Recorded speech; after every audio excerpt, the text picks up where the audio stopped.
Evil Monopolies Are Fairy Tales in Free Markets by Jacob Spinney. So there's three guys who were in jail for breaking antitrust laws. The first guy said that he charged higher prices than everyone else, and they charged him with profiteering and price gouging. The second guy said that he charged lower prices than everyone else, and they charged him with predatory pricing and cutthroat competition.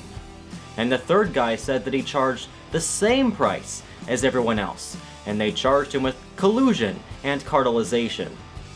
The term monopoly comes from the 17th century era of mercantilism, where kings and queens would accept bribes from businesses in order to grant them the exclusive right to sell goods in a certain area. Since then, the term monopoly has been flipped on its head.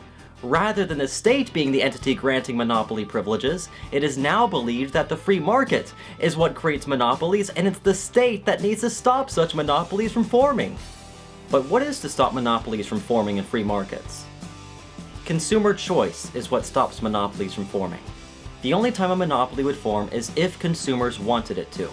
It's definitely possible for a business to gain a large market share by offering a better or cheaper product. But even then, gaining a complete 100% share of a market is extremely rare, if not practically impossible.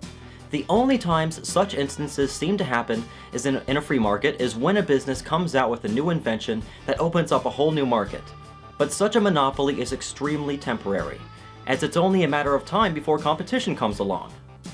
Even if a business owns 90% of a market, the moment they try overcharging for their product is the moment they start losing their market share, because their competition will underbid them. But what if they used predatory pricing by selling their goods at prices below what their competition could possibly afford, in order to make all of their competition go out of business? And then, once they finally did have 100% of the market, they began raising their prices. It may very well be possible that they could make their competition go out of business by underbidding them at a loss. But the moment they try raising their prices is the moment competition will come right back to underbid them again. But then they'll just use predatory pricing once again to make the new competition go out of business. And they'll keep doing it so that businesses will just give up and let them have the monopoly. One way that will destroy this predatory pricing scheme is reputation. Reputation means a lot to customers. If they like your business, then they'll stick with your brand, even if someone else is offering a similar product for less, because they know that they can count on you. But the moment you break that trust and start raising your prices for no particular reason is the moment your customers will loathe you with a passion and refuse to buy from you anymore, even if you do decide to lower your prices back down again. Another way that will destroy this predatory pricing scheme is to simply buy the goods from the monopolist who is selling them at a loss and resell those goods for a profit. This way, the competition actually makes money while the aspiring monopolist is continually losing money. Using this simple strategy, the monopolist will continue to lose market share to their competition until the monopolist themselves is the one going out of business. A great example of this took place in the market for a chemical called bromine. Herbert Dow, the founder of the Dow Chemical Company, found a cheaper way to produce bromine, and so he began underbidding everyone in the US and Europe. Well, a government-created German bromine cartel didn't like the fact that Herbert Dow was able to legitimately underbid them. So they tried engaging in predatory pricing by selling bromine in the US at a loss in order to underbid him. Dow, realizing that they were trying to use predatory pricing to make him go out of business, simply instructed his agents to buy up the bromine from the German cartel at their below-cost prices, and then he just resold the bromine for a profit. In the end, the German cartel lost so much money that it was forced to stop selling its product at below cost all on its own. But let's say that a business does somehow gain a 100% monopoly. If they raise their prices, then it will take a long time for a competing business capable of underbidding them to get started. Okay, let's say that a business is able to gain a 100% monopoly by offering a better or cheaper product. The notion that they have a window by which to charge their customers whatever they want, because it would take a while for their competitors to start up, is simply false. Because the shareholders of that monopoly would realize that they have now officially alienated their customers and that it's only a matter of time before competitors show up to kill the monopoly. Thus, the stock price of the monopoly would crash through the floor. thus making it easy for takeover specialists to buy a majority of shares and take over the company, and hopefully end its monopoly pricing scheme before its reputation with customers is damaged beyond all repair. And even then, while it still has a tiny window by which to overcharge, it still is not able to dictate whatever price it wants, because the more it charges, the more customers will simply buy an alternative product or no product at all. If you owned a monopoly over all cars and tried raising your prices, then people would simply buy trucks, vans, or motorcycles. If you owned a monopoly over all motor vehicles, then people would just move closer to their jobs and ride their bikes, or walk. You're going to make more money by selling 1 million units for $100 rather than 1 unit for 100,000.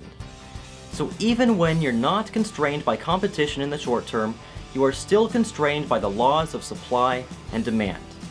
We can find plenty of examples of big businesses being accused of being monopolies, but nowhere can I find any examples in the free market of businesses gaining a monopoly and then raising its prices by tenfold or whatnot, and then competition never coming in to underbid them again.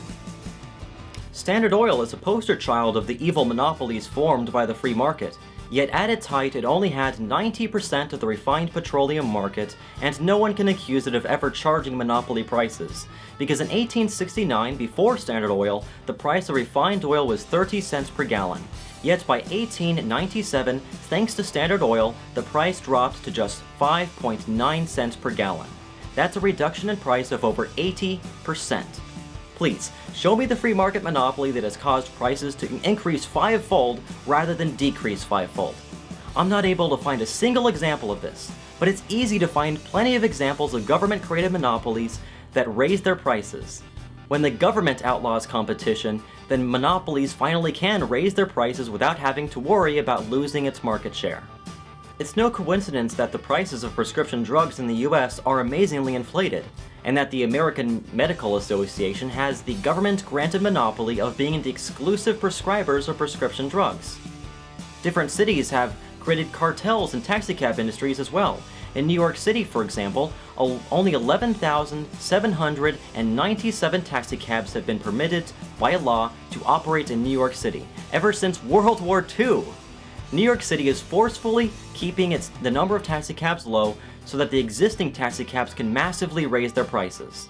The going rate for a taxicab permit in New York City is $140,000. Not to mention the fact that the Federal Reserve has the exclusive government-granted monopoly to print money out of thin air, which has led to the inflation of our money supply by 900 times, and that's just the money in circulation, and the monopoly of the Federal Reserve has also contributed to the boom and bust cycle that is responsible for the Great Depression and the depression we're going through currently. But what if a monopoly obtained ownership of an entire resource? Then it would be impossible for competition to come about. The only example in history of something coming anywhere close to this was the De Beers Group, which is a cartel of diamond miners and traders. But they were only able to obtain such a monopoly over the diamond industry precisely because the South African and Russian governments nationalized their diamond mines and were bribed into marketing their diamonds exclusively through the De Beers Central Selling Organization. Such a situation could not have possibly happened in a free market without the help of governments. Time and again, history has shown that it is the government-created monopolies that end up exploiting their customers, and not the monopolies that come out of free markets. If monopolies are bad, then it would hardly make sense to argue for the most giant monopoly of all, which is the government, to somehow be a solution to the problem. Businesses that are too inefficient to compete have simply fabricated this notion of evil free market monopolies so that they can get the government to intervene and create a true monopoly for themselves. It is not the freedom of markets that we need to be afraid of, but rather the coercive hand of governments that make monopoly creating price controls, regulations, tariffs, exclusive contracts, tax subsidies, tax impositions, guaranteed credit, grants, licenses, permits, certifications, bailouts, nationalizations, and so on and so forth, all under the guise of consumer fairness and safety that we should truly fear and oppose.